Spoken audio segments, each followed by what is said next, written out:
রাত্রি বসেছে নাহিদার ঠিক মুখোমুখি। দেহভঙ্গি খুবই আটসাট, কঠিন দৃষ্টি মেঝের দিকে নিবন্ধ। সে এখানে আছে শুধুমাত্র নিভ্রাণের ধমকাধমকিতে। সিঁড়ির নিচ পর্যন্ত নেমে যাওয়ার পরও লোকটা তাকে জোরপূর্বক ধমক দিয়ে নিয়ে এসেছে। নাহিদা ক্রমে ক্রমে অবাক হচ্ছেন মেয়েটার স্পর্ধা দেখে। চোখে মুখে বিন্দুমাত্র ভয়, লজ্জা, সংকোচ নেই, শুধুই একটা দৃঢ় কাঠিন্য ভাব। নিভ্রাণ বিরতিহীনভাবে সমস্ত ঘটনা প্রবাহ বলে যাচ্ছে। ভুল বোঝাবুঝি খুবই খারাপ জিনিস। একবার এর শিখা জ্বলতে শুরু করলে তা অন্তিম অংশটা পর্যন্ত পুড়িয়ে না দেওয়া পর্যন্ত থামে না। জ্বলে পুড়ে সব নিঃশেষ করে দেওয়ার পর শুধু ছাইগুলো অবশিষ্ট রেখে তবেই বিদায় নেয়। তাছাড়া ঝামেলা তার মোটেও পছন্দ না। পারিবারিক কলহ বিবাদ থেকে দূরে থাকতেই সে এখানে একা থাকে। সম্পূর্ণ কথা শেষ হতেই সে নাহিদার দিকে চেয়ে বলল, এখন বলো মা, তুমি যে রাতকে কিছু না জেনে এত বাজে কথা বলে দিলে তা কি উচিত হলো? তাছাড়া তুমি আমাকেই বা কিভাবে এক নিমিষে অবিশ্বাস করে ফেললে? রাতকে না হয় তুমি চিনতে না, ওর সম্পর্কে জানতে না, কিন্তু আমাকে তুমি এত নিচু কাজের যোগ্য বলে মনে করো? নাহিদা আমতা আমতা করলো কিছুক্ষণ। তার ছেলে মিথ্যা বলবে না, যা বলেছে সবই সত্যি। তবু কেন যেন মেয়েটাকে তার মনে ধরছে না। তার বড় ছেলের বউ হবে রূপে গুণে অনন্যা, লাজুক, নর্মভদ্র, অভিজাত বংশের মেয়ে।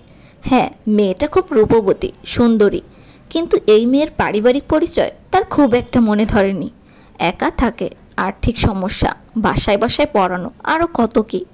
গলা ঝেড়ে তিনি বললেন, আচ্ছা ঠিক আছে, আমার তখন ওভাবে বলাটা উচিত হয়নি। আসলে তখন ওভাবে দেখে সবাই এটাই ভাববে, তাই না? কিন্তু বলেই তিনি রাত্রির দিকে বাঁকা চোখে তাকালেন। রাত্রি তখন দাঁতে দাঁত চেপে এই মহিলার বচনভঙ্গি খেয়াল করছিল।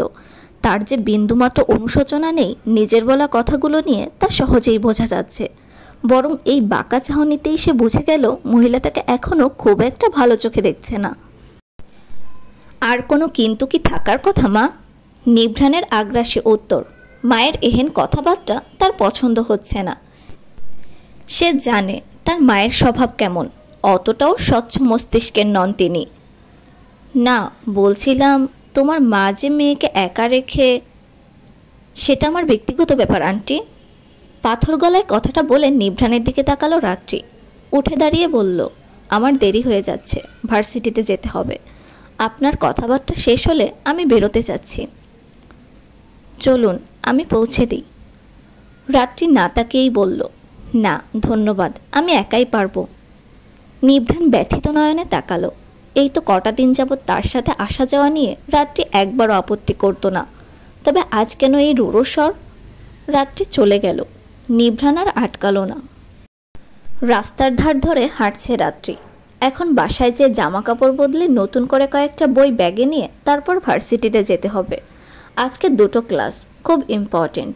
সামনেই ফাইনাল ইয়ারের পরীক্ষা। সেটা ভালো করে পাশ করে বেরিয়ে গেলেই একটা চাকরি খুঁজবে। এই টিউশনি করে আর কতদিন? মাকে মামার বাসা থেকে আনতে হবে যে করেই হোক। মা যে বিনে পয়সায় মামার বাড়িতে থাকে, এ নিয়েও যে কত সমস্যা মামির। অবাক হয় রাত্রি, নিজেরই তো বোন, একটু থাকলে কি হয়? অথচ বাবা মারা যাওয়ার আগে মামাকে কত যত্ন আত্তি করত। মামার ব্যবসা দাঁড় করিয়ে দিল নিজের টাকা দিয়ে। মার কাছে মামা যখন টাকা চাইতো তখনই মা দিয়ে দিত। অথচ লোকটা এখন এই বোনকেই কত কুটু কথা শোনায়। মামার কথা মনে আসতেই একটা ঘৃণা ভরা শ্বাস ছাড়ল রাত্রি। বয়সটা তুলনামূলক কম হলেও দুনিয়া কম দেখেনি সে। চোখের ভাষা কঠিন থেকে নরম হয়ে যায় হঠাৎই। বাসার কাছাকাছি এসে পড়েছে। সেই কদম গাছটা আজও ফুলে ফুলে আচ্ছাদিত। কাল রাতের ঝড়ে কয়েকটা আবার রাস্তায় পড়ে কাদা পানিতে গড়াগড়ি খাচ্ছে। মনটা খারাপ হয়ে গেল। নিভ্রাণ সাথে থাকলে নিশ্চয়ই দুটো কদম ছিঁড়ে হাতে ধরিয়ে দিয়ে বলতো, ধরুন, আরও দিচ্ছি। আর সে লাজুক গলায় উত্তর দিত, আর লাগবে না। খুব সপ্তপর্ণে চোখের কোণে আসা পানির ফোঁটাটাকে মুছে ফেলল রাত্রি। অতি প্রিয় কদম গাছটা হঠাৎই অপ্রিয় হয়ে উঠল।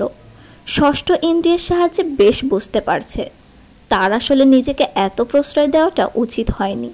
নিভ্রাণ তার আয়ত্তের বাইরে, তাকে পাওয়াটাও আয়ত্তের বাইরে। নিভ্রাণের মায়ের কথাবার্তায় সে তীব্র অসন্তুষ্টি দেখেছে। দেখবেই বা না কেন? সে সাধারণ একটা মেয়ে, জীবনে উথাল পাথালে শেষ নেই। অপরদিকে নিভ্রাণ এত উচ্চবিত্ত, তার পাশে যে ওকে বড্ড বেমানান লাগবে। সবাই তো আর নিভ্রাণের মতো অন্যরকম না যে গরিব বড়লোকের মাঝে কোনো তফাৎ দেখবে না। বাড়িতে পৌঁছাতেই বাড়িওয়ালা চাচার মুখোমুখি হলো সে। সালাম দিতেই উনি প্রশ্ন করল, এখন ফিরলা নাকি? রাত্রি সময় না নিয়ে উত্তর দিল, জি আঙ্কেল, কাল রাতে বান্ধবীর বাসায় ছিলাম। সামনে পরীক্ষা তো, একটা নোটস আনতে গিয়ে দেরি হয়ে গিয়েছিল। তারপর ঝড় ছেড়ে দিল, তাই রাতটা ওখানেই থেকেছি। আচ্ছা যাই হোক, তুমি কিন্তু সামনের মাসে ভাড়া দিতে দেরি কইরো না। এর আগেও অনেকবার বাজায় রাখছো, কিছু বলি নাই, কিন্তু এবার আমার টাকাটা দরকার, বুঝলা? দেরি কইরো না। রাত্রি মনোযোগ দিয়ে কথাগুলো শুনে মৃদু মাথা নাড়িয়ে বলল, আচ্ছা আঙ্কেল, দেরি হবে না। পৃথিবীতে রাত না নামলেও নিভ্রাণের মন মস্তিষ্ক জুড়ে যেন সারাদিনই রাত নামে। তাকে রাতের অন্ধকারে ডুবিয়ে মেয়েটা এভাবে সরে যেতে পারে না, কখনোই না। শেষবারের মতো তীক্ষ্ণ নজরে রাত্রির স্টুডেন্টের বাসার সামনের রাস্তাটার একুল থেকে ওকুল চোখ বুলিয়ে দীর্ঘশ্বাস ফেলে গাড়ি স্টার্ট দিল নিভ্রাণ। গাড়িটা এগোতে এগোতে চোখের আড়াল হয়ে যেতেই গুটি গুটি পায়ে বেরিয়ে এলো রাত্রি। একটা কথা আছে না, ভুল ট্রেনে উঠে পড়লে ট্রেন বেশি দূর যাওয়ার আগেই নেমে পড়ো, কারণ ট্রেন যত দূরে যাবে ফেরাটাও তত কষ্ট হবে। তেমনটাই নিভ্রাণের তার প্রতি আকর্ষণটা ভয়াবহ পর্যায়ে বেড়ে যাওয়ার আগেই সে তার নিঃশেষ করে দিতে যাচ্ছে। কি দরকার শুধু শুধু দহন যন্ত্রণা বাড়ানোর? বাসায় এসে মায়ের রুমে একবার ওকে দিল নিভ্রাণ, তারপর সোজা নিজের রুমে ঢুকে গেল। কিছু ভালো লাগছে না। মাত্র হয়তো 9-10 ঘন্টা হয়েছে রাত্রিকে দেখেনি, তাতেই যেন হাঁসফাঁস লাগছে। এ কয়দিনে একটা স্বভাব হয়ে গেছে রাত্রির সাথে দেখা করে তারপর বাড়ি ফেরা। আজ এতক্ষণ অপেক্ষা করেও মেয়েটার দেখা না পেয়ে কেমন যেন দম বন্ধ লাগছে। একবার পকেট থেকে ফোন বের করলো সে। রাত্রির নাম্বার আছে তার কাছে, কিন্তু কখনো ফোন দেয়নি। আজ কি দিবে? কিছুক্ষণ ভেবে নিয়ে ফোনটা রেখে দিল। ভাবল, না থাক, দেখা তো হবেই, না হলে সোজা বাসায় চলে যাবে। কোনো রকমের খাওয়া দাওয়ার পাট চুকিয়ে বই খাতা নিয়ে বসেছে রাত্রি। তখনই ফোন বাজলো, মামার নাম্বার। কপালে বিশদ ভাঁজ পড়ল। গতকাল মাকে ফোন দিয়ে খোঁজ নিতে পারেনি, আবার কোনো ঝামেলা বাঁধল না তো? তাড়াহুড়ো করে ফোন কানে তুলল সে। হ্যালো। ওপাশ থেকে মনে মনে বিস্তর হাসলেন রুবিনা। মেয়ের কণ্ঠ একদিন না শুনেই খুব অস্থিরতা কাজ করে। মনে হয় এই বুঝি কোনো বিপদ হলো। একা থাকে মেয়েটা, মুখে কিছু না বললেও সে বুঝে রাত্রির হাড় ভাঙা কষ্ট। তবু কিছু করার নেই, সে নিরুপায়। ভাইয়ের বাসায় নিজেই মুখ গুজে থাকে। টাকা না থাকলে আসলে কেউই আপন না। মা? রাত্রি আবার প্রশ্ন করল। ফোনের ওপাশে যদি মামা থাকে তবে আর কথা এগোনোর ইচ্ছে নেই তার। বিষাদময় ভাবনা থেকে বেরিয়ে এলো রুবিনা। কণ্ঠে হাসি হাসি ভাব নিয়ে বলল, হ্যাঁ রে মা, আমি। এতক্ষণ মুখে একটু হাসি ফুটল রাত্রির। তড়িঘড়ি করল সে। আমি লাইন কেটে ফোন করছি মা, ওই লোকটার টাকায় কথা বলার দরকার নেই, দাঁড়াও। বলেই লাইন কেটে আবার ফোন দিল রাত্রি। বলল, কিছু হয়েছে মা?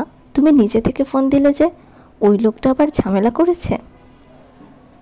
আরে ধুর, তুই খালি এসব ভাবিস কেন? আমি তো বেশ আছি এখানে।